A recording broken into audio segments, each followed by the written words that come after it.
Hi everyone, welcome to study class. आज की class में हम इंडियन कॉन्स्टिट्यूशन से संबंधित कुछ महत्वपूर्ण प्रश्नों को सॉल्व करेंगे और इसके अंतर्गत जो टॉपिक होगा वह होगा भारतीय संविधान का निर्माण। तो भारतीय संविधान के निर्माण से संबंधित 20 महत्वपूर्ण प्रश्नों को सॉल्व करेंगे और क्वेश्चन सॉल्व करते समय हमारा अप्रोच क्या होगा कि उससे संबंधित या रिलेटेड जो भी संभावित क्वेश्चन होगा या क्वेश्चन बनेगा उसको भी हम सॉल्व करेंगे। तो क्वेश्चन सॉल्व करते समय हम क्या करेंगे, कॉन्सेप्ट को भी क्लियर करेंगे। तो शुरुआत करते हैं पहले क्वेश्चन की। पहला क्वेश्चन हमारा है, निम्नलिखित कथनों पर विचार कीजिए। कथन एक क्या कहता है कि संविधान सभा का निर्वाचन सार्वभौमिक वयस्क मताधिकार के आधार पर हुआ था। दूसरा है, संविधान सभा के लिए प्रत्येक प्रांत की सीटों को 3 प्रमुख समुदायों मुसलमान, सिख और हिंदू में उनकी जनसंख्या के अनुपात में बांटा गया था। तीसरा है, संविधान सभा का गठन कैबिनेट मिशन के प्रस्ताव के आधार पर किया गया था।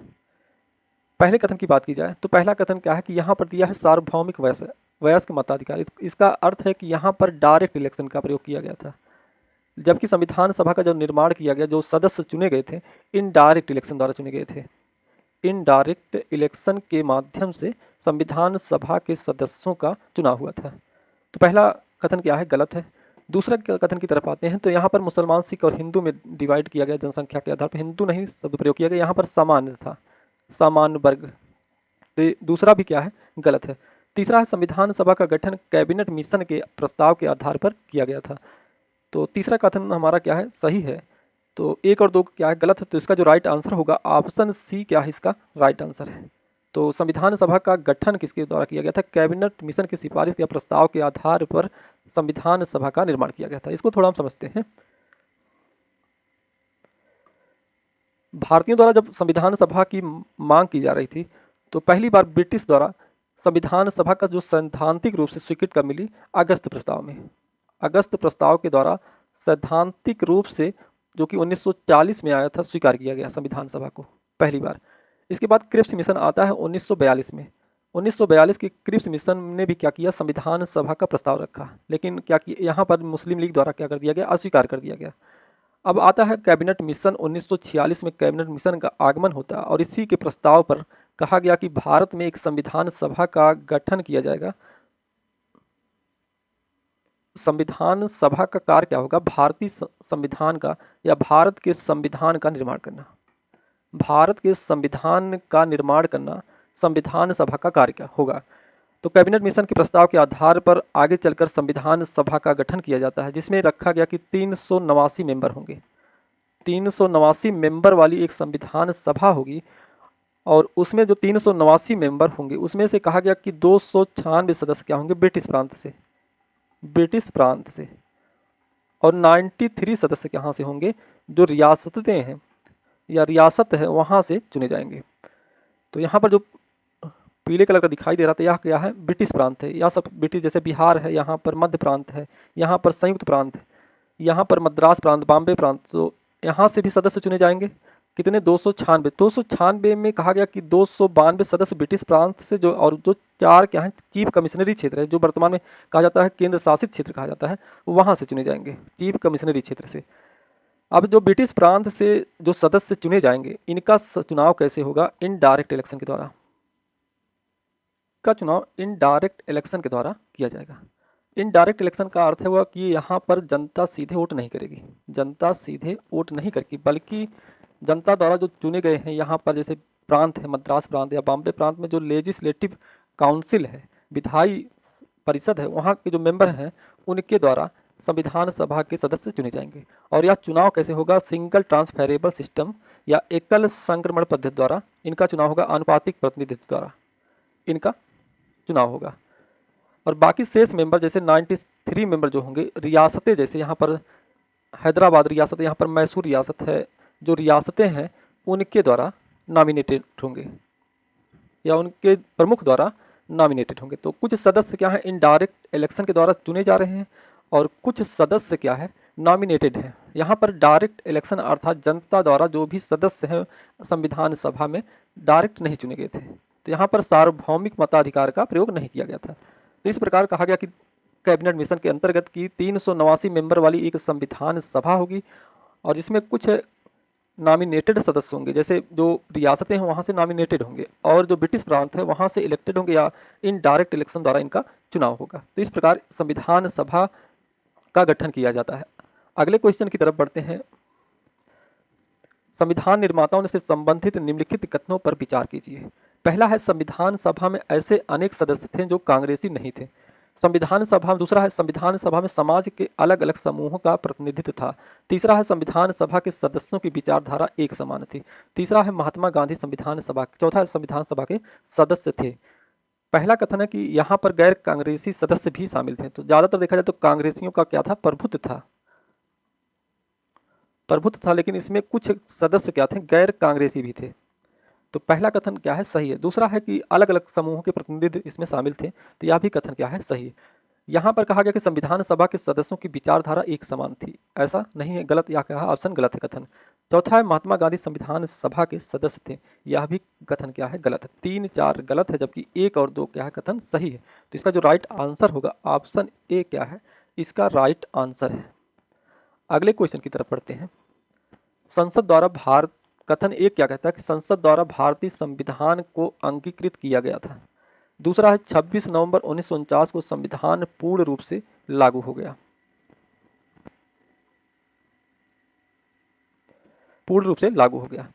तो पहला कथन है कि यहाँ पर दिया संसद द्वारा भारतीय संविधान को अंगीकृत किया गया।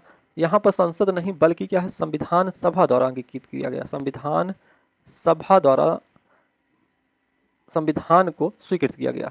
दूसरा है, 26 नवंबर 1949 को संविधान पूर्ण रूप से लागू हो गया।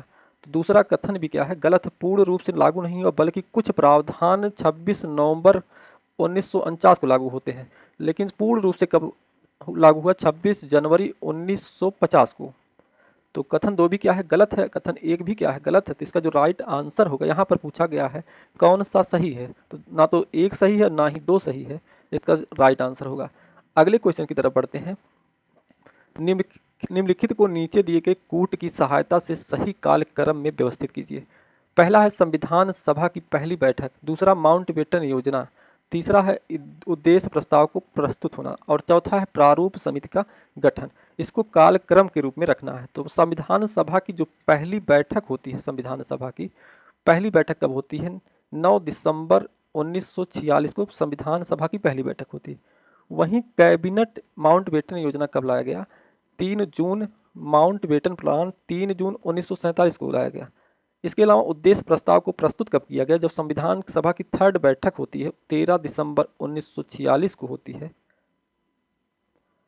तब उद्देश्य प्रस्ताव लाया जाता है किसके द्वारा, पंडित जवाहरलाल नेहरू द्वारा लाया जाता है। और वहीं प्रारूप समिति का गठन कब किया जाता है, 29 अगस्त 1947 को प्रारूप समिति का गठन किया जाता है। तो कालक्रम के अनुसार यदि रखना हो तो पहले नंबर पर किसका नंबर आता है, 1, दूसरे पे आता है 3, और तीसरे पे कौन आएगा, 2, और चौथे पे प्रारूप समिति। तो इसका जो सीक्वेंस होगा 1, 3, 2 और 4। तो इसका जो राइट आंसर है, ऑप्शन बी इसका क्या है, राइट आंसर है।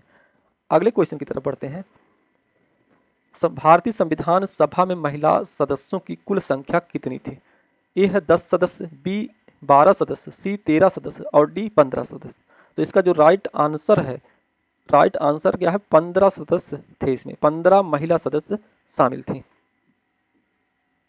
15 महिला सदस्यों में जो प्रमुख कुछ नाम है, जैसे सरोजिनी नायडू, इसके अलावा सुचेता कृपलानी, विजय लक्ष्मी पंडित, और एक मुस्लिम सदस्य थी जिनका नाम था बेगम एजाज रसूल। तो इस प्रकार कुछ महत्वपूर्ण जो महिला थी इसमें 15 सदस्यों में शामिल थी। अगले क्वेश्चन की तरफ पढ़ते हैं। अगला क्वेश्चन हमारा है कि निम्नलिखित में से कौन सा सुमेलित नहीं है, यहाँ पर पूछा गया है। पहला है कि ये है, संघ संविधान समिति के जो अध्यक्ष थे, यहाँ पर दिया है पंडित जवाहरलाल नेहरू। दूसरा है, मूल अधिकार एवं अल्पसंख्यक समिति के अध्यक्ष, यहाँ पर दिया है डॉक्टर भीमराव अंबेडकर। तीसरा है, सी वाला, प्रांतीय संविधान समिति, यहाँ दिया है सरदार वल्लभ भाई पटेल। और चौथा डी क्या है, कार्य संचालन समिति के अध्यक्ष कौन थे, के.एम. मुंशी थे। तो यहाँ पर पूछा गया कौन सा सुमेलित नहीं है।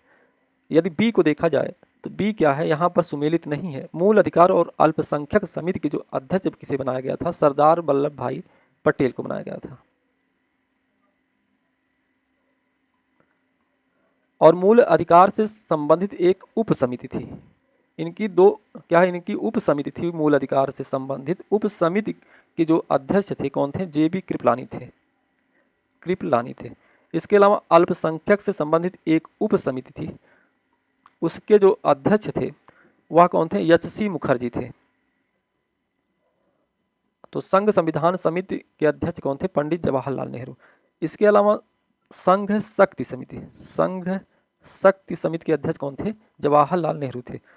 और भीमराव अंबेडकर किसके अध्यक्ष थे? प्रारूप ड्राफ्टिंग कमेटी जो बनाई गई थी, प्रारूप समिति जो सबसे प्रमुख कमेटी थी, उसके अध्यक्ष कौन थे?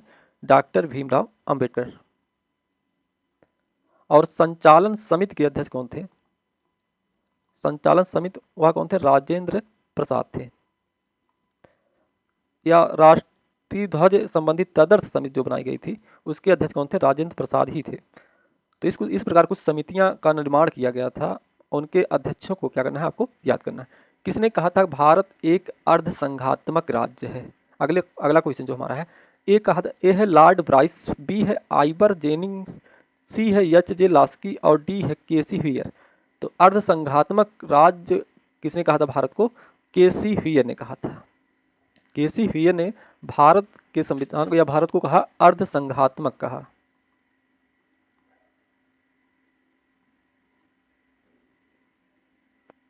भारतीय संविधान को सीवन रहित जाल किसने कहा था? सीवन रहित जाल किसने कहा था? ग्रेनविल ऑस्टिन ने कहा था। ग्रेनविल ऑस्टिन ने कहा था। और एक दली देश एक दली निकाय किसने कहा था? इसको आपको याद रखना है। और हिंदुओं का निकाय किसने कहा था? यह भी क्या करना है? आपको देखना। हिंदुओं का निकाय किसने कहा था भारतीय संविधान सभा को? यह क्वेश्चन क्या आपके ऊपर छोड़ दिया जाता है। अगले क्वेश्चन की तरफ बढ़ते हैं। भारत के संविधान के संदर्भ में निम्नलिखित कथनों पर विचार कीजिए। भारत के प्रशासन से संबंधित कथन एक है, अधिकांश भाग भारत शासन अधिनियम 1935 से लिए गए हैं। दूसरा है, भारतीय संविधान का राजनीतिक हिस्सा ब्रिटेन के संविधान से लिया गया है। तीसरा है, भारतीय संविधान के निर्देशक सिद्धांतों से संबंधित दार्शनिक भाग आयरलैंड और अमेरिका के संविधान से लिए गए। तो जो पहला कथन है कि भारतीय संविधान पर अधिकांश प्रभाव किसका दिखाई देता है? 1935 का जो भारत शासन अधिनियम लाया गया था, उसमें से अधिकांश भाग क्या है? भारतीय संविधान में शामिल किए गए थे। कथन एक क्या है? सही है। दूसरा है, जो राजनीतिक हिस्सा है ब्रिटेन के संविधान से लिया गया है, यह भी कथन क्या है? दो सही है। यहाँ पर दिया है, नीति निर्देशक सिद्धांत को आयरलैंड और अमेरिका के संविधान से प्रेरित है। तो यहाँ पर अमेरिका नहीं, केवल आयरलैंड या आयरिश संविधान से लिया गया है, टीपीएसपी को। तो कथन एक और दो क्या है? सही है। तो इसका जो राइट आंसर होगा ए, केवल एक और दो कथन क्या है? सही है। इसके अलावा जो कुछ प्रमुख और प्रावधान, जैसे समवर्ती सूची का सिद्धांत कहाँ से लिया गया था? ऑस्ट्रेलिया या कॉन्करेंट लिस्ट का संविधान कहाँ से है? ऑस्ट्रेलिया के संविधान से। Freedom of trade, commerce and intercourse, यह भी कहाँ से लिया गया है? ऑस्ट्रेलिया के संविधान से। जो संविधान या संसद की जो संयुक्त बैठक होती है, ज्वाइंट सिटिंग का जो प्रावधान है पार्लियामेंट में, जहाँ पर लोकसभा और राज्यसभा की संयुक्त बैठक होती है, जिसका प्रावधान किया गया है आर्टिकल 108 में, वह कहाँ से लिया गया है? ऑस्ट्रेलिया के कॉन्स्टिट्यूशन से लिया गया है। कनाडा की बात की जाए तो कनाडा से जो federation with a strong centre, जो संघीय व्यवस्था अपनाई गई है, वह कहाँ से प्रेरित है? कनाडा से। इसके अलावा जो विषयों का डिवीजन किया गया है, जैसे यहाँ पर संघ सूची है, राज्य सूची है, इसके अलावा समवर्ती सूची है कुछ, लेकिन कुछ अवशिष्ट शक्तियाँ किसके पास, इसके अतिरिक्त जो अवशिष्ट शक्तियाँ वह किसके पास होंगी, इसका प्रावधान कहाँ से लिया गया है? कनाडा के। और भारत में देखा जाए तो अवशिष्ट शक्तियाँ किसके पास रहती हैं? केंद्र के पास। तो यह प्रावधान कहाँ से लिया गया? कनाडा के। और जो राज्य में राज्य प्रमुख की नियुक्ति होती है, अर्थात गवर्नर की नियुक्ति होती है, वह प्रावधान भी कनाडा से लिया गया।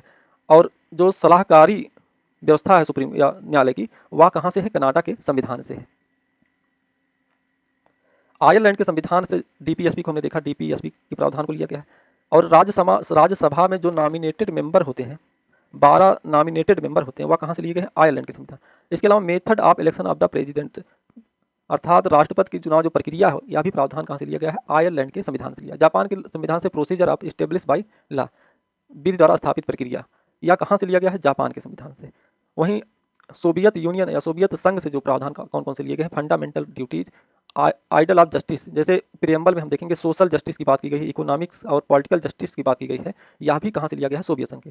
यूनाइटेड किंगडम से parliamentary government, rule of law, legislative procedure, single citizenship या एकल नागरिकता का जो प्रावधान है, कैबिनेट सिस्टम जो व्यवस्था है, इसके अलावा पार्लियामेंट्री प्रिविलेज, जो विशेषाधिकार दिया जाता है, संसदीय विशेषाधिकार है, और जो द्विसदनी प्रणाली है, यह कहाँ से लिया गया है? यूनाइटेड किंगडम के संविधान से लिया गया है, ब्रिटेन के संविधान से लिया गया है। इसके अलावा हम देखते हैं यूएस के संविधान से जो फंडामेंटल राइट है या मूल अधिकार है, वह यूएस के संविधान से लिया गया है। और न्यायपालिका की स्वतंत्रता, यह भी कहाँ से है?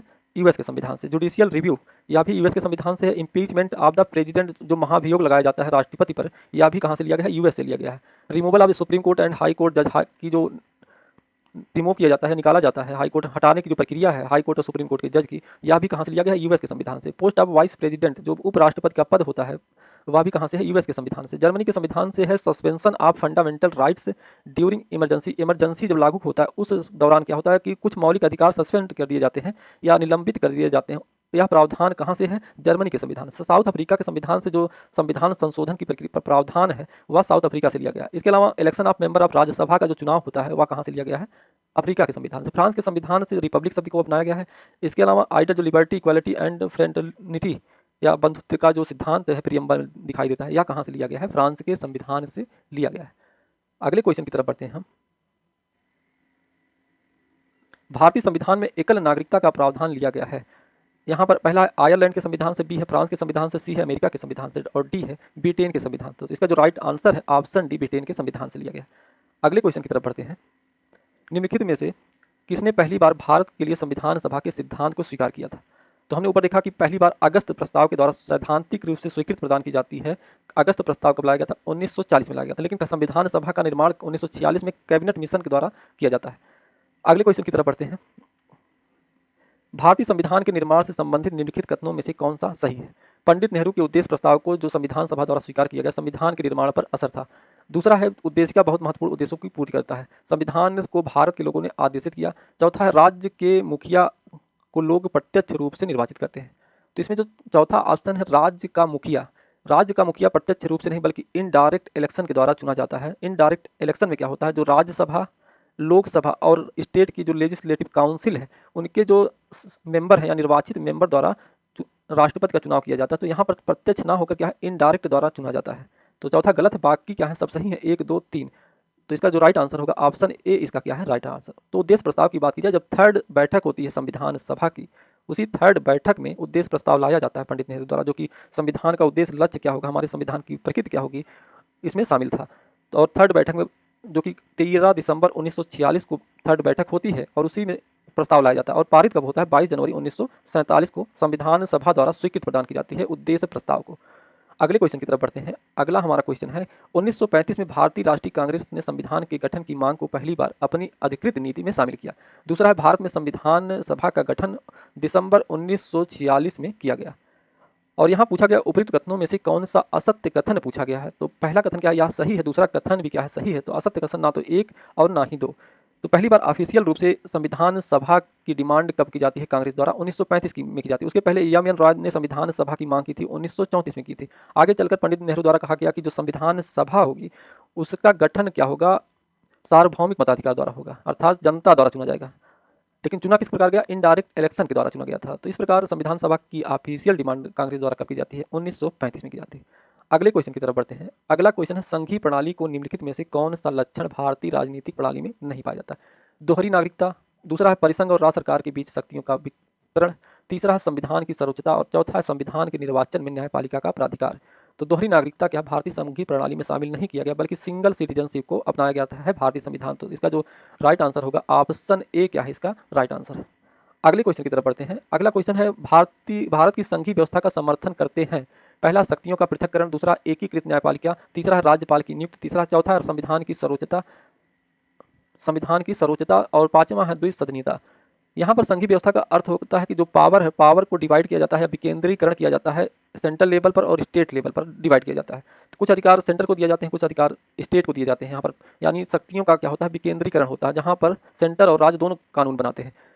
तो संघीय व्यवस्था का अर्थ होता है शक्तियों का पृथक्करण। तो एक सही है, यहाँ पर एकीकृत न्यायपालिका की बात की गई, तो यह संघीय व्यवस्था का लक्षण नहीं है। वहीं राज्यपाल की नियुक्ति में क्या होता है कि सेंटर द्वारा चुना जाता है, राज्यपाल की नियुक्ति होती है, प्रेसिडेंट क्या करता है, नियुक्ति करता है। तो यहाँ पर राज्य की भूमिका नहीं होती। तो इस प्रकार राज्यपाल की नियुक्ति भी क्या है, एक एकात्मक व्यवस्था। तो 2 3 एकात्मक व्यवस्था के लक्षण है। और या फेडरल सिस्टम में क्या होता है, संविधान सर्वोच्च होता है, संविधान सर्वोच्च होता है। इसके अलावा द्विसदन व्यवस्था होती है, जैसे लोकसभा और राज्यसभा की व्यवस्था की गई पार्लियामेंट में। तो 2 3 यहाँ पर एकात्मक लक्षण है, जबकि 1 और 1 4 5 क्या है, या संघीय संविधान का लक्षण है। तो इसका जो राइट आंसर होगा ए, क्या है इसका राइट आंसर है, 1 4 5 इसका राइट आंसर है।